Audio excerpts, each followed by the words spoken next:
Recently, the Department of Education and the Department of Justice just released a joint letter called the Dear Colleague Letter that they sent out to a number of different institutions, presidents, and different accessibility groups across the US. So since this conversation is really hot right now, we're having a lot of good conversation about accessibility and equity in the classroom. I want to bring in Verbitt's head of accessibility, Scott Reddy, who has over 30 years of experience in the world of both accessibility and education, to sit down and have a conversation about how this letter is really going to impact the world of education. So Scott, thank you so much for joining us today. Recently, I've actually been traveling on the East Coast. As I said, there's a lot of buzz happening about this letter. So I sat down with a number of institutions and they're coming to me saying, Lindsay, we got this letter. What does this mean? What does this look like? So first of all, I want to say this is not a legal letter. Nobody's getting in trouble from the Department of Education. This is a letter, I call it a gentle reminder saying it's not coming from you, maybe in the Department of Accessibility. It's not coming from me, a vendor or somebody that works in the closed captioning community, but it's coming from our government saying, hey, you have to be aware that things need to be accessible, not just in the classroom, but really across the campus community. So first of all, it's a gentle reminder. Second of all, it's providing resources of how to make the campus more accessible. There's a great video resources. There's great information about other university partners that have things that might not be accessible. And it's also saying that it is for the life cycle of the student. It's not just for the classroom, but it's really for the life cycle of the student. From the admissions to graduation, it needs to be an accessible experience. And so these conversations have really been coming up. Like I said, here at Verba AI, we're doing a lot to partner with our institutions. We have a lot of great information that they can share with their campus communities. But I wanted to sit down with you today, Scott, and get your background about this letter. Is this a first-year colleague letter that's come out? Where does this rank? What impact do you think it's going to have on the education community? Fantastic. Thank you so much, Lindsay, for this opportunity. When we look, this is not the first colleague letter, dear colleague letter. There's other dear colleague letters that have come out previously, but there's a point that I really want to emphasize here, and you mentioned it. When we look historically in education, the focus has been to provide accommodations. Student discloses that they have a disability. The Office of Disability Services then provides accommodations based on what the needs of that student is. It's more of a reactive approach in that we identify that there are barriers. What are we going to provide to overcome those barriers? The thing that I love about this Dear Colleague letter, though, is that it's saying we need to be proactive. We need to be accessible. We need to provide access. And this is not just in the classroom, but it includes sporting events, lectures, podcasts, all the areas that the students experience throughout their student life cycle, throughout their academic experience. If we look at why students transfer to another university, oftentimes they will say, I just didn't feel like I fit here. I didn't connect with this institution.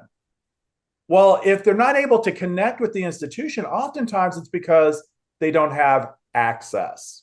And this is all students, not just students with disabilities.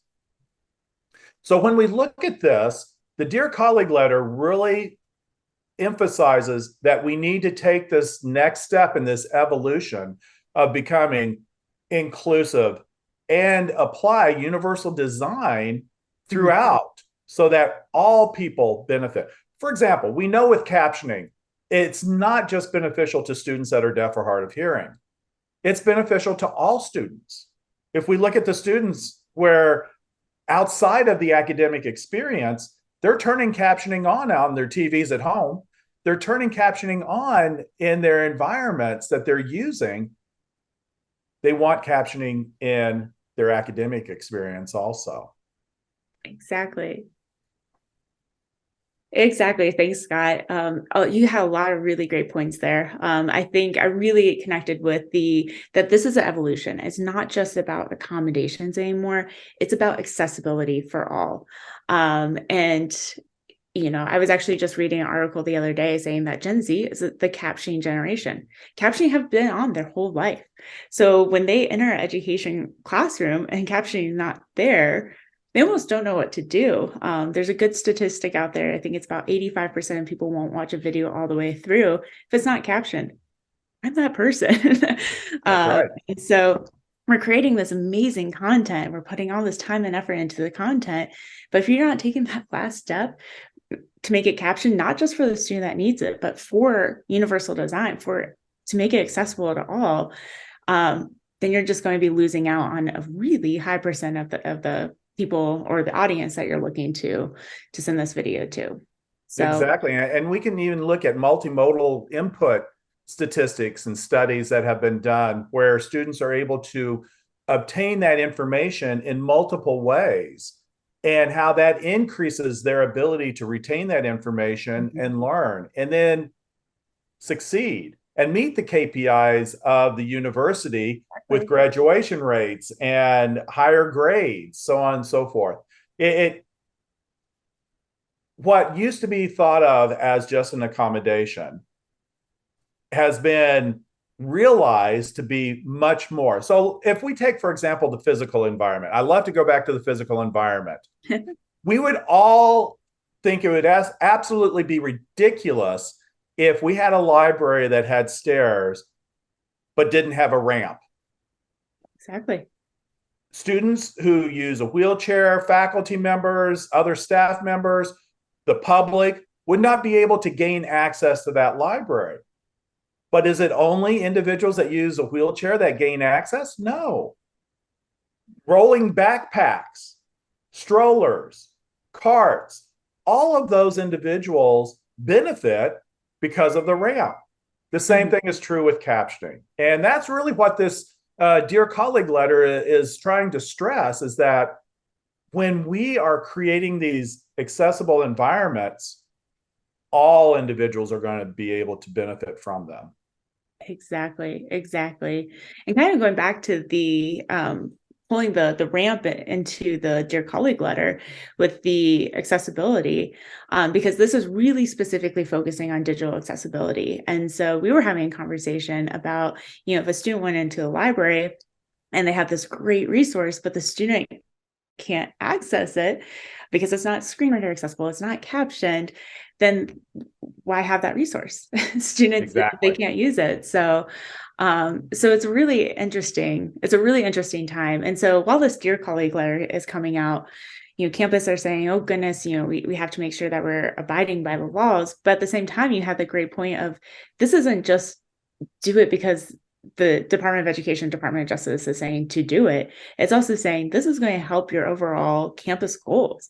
If you look back at a lot of university strategic plans, they have inclusion, diversity, equity, and inclusion that are going to be built into those strategic plans. And so this Dear Colleague letter is a great starting point, but it's really going to impact everybody across campuses.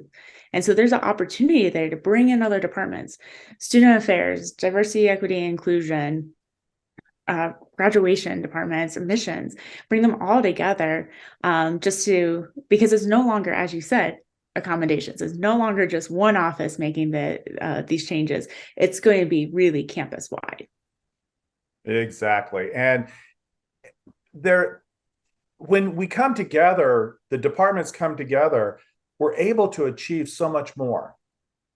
Yep. When we work together, because we've got common goals, common objectives that we want to see achieved. When we come together, we'll be able to really achieve that throughout the institution rather than it being siloed in just individual departments. Exactly. And something else that I thought was really interesting is the timing of this letter. So one silver lining to the pandemic, I know it was tough for everybody, but one little silver lining was that there was a spotlight on accessibility. Students that might not have services before, when the world went virtual, they said, oh goodness, I can't, I need accommodations to be successful. There's also funding that was provided to help with these accessibility and accommodations. And so there was a lot of good momentum that happened during the pandemic in the world of accessibility. However, now that things are transitioning to the new normal post-pandemic world, I'm seeing that spotlight kind of go away. So I think the timing of the Dear Colleague letter is saying we just made a lot of good impact. We made a lot of good traction. Let's keep that going. We can't let that go to the wayside as we transition back to a more in-person world. So what do you think about that? Like, where do you think that this is going to go in the trajectory of the letter from here on out?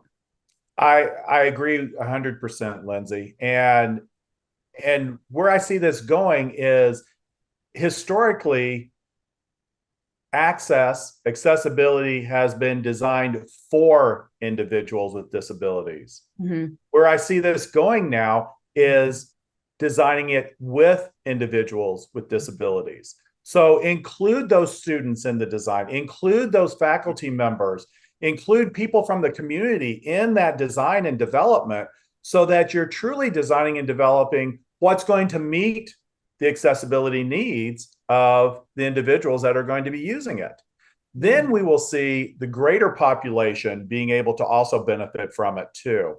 So that's where I see the future going, is a shift in the mindset of developing for versus developing with.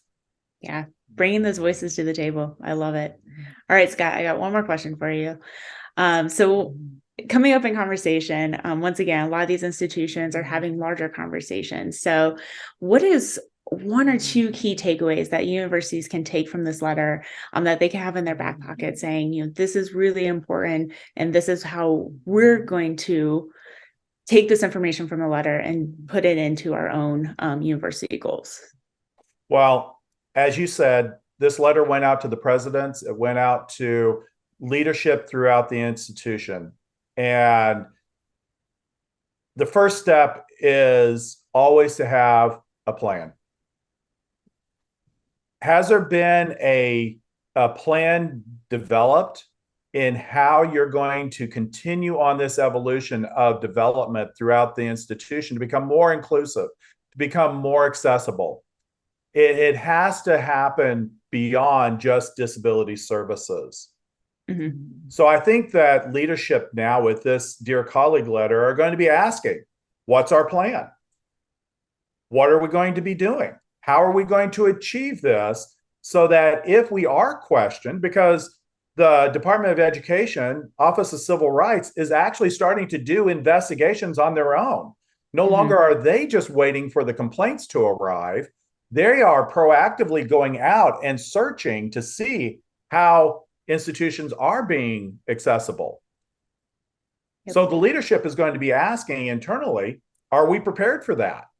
Do we have a plan in place? Can we show and demonstrate how we are putting in the steps to become more inclusive?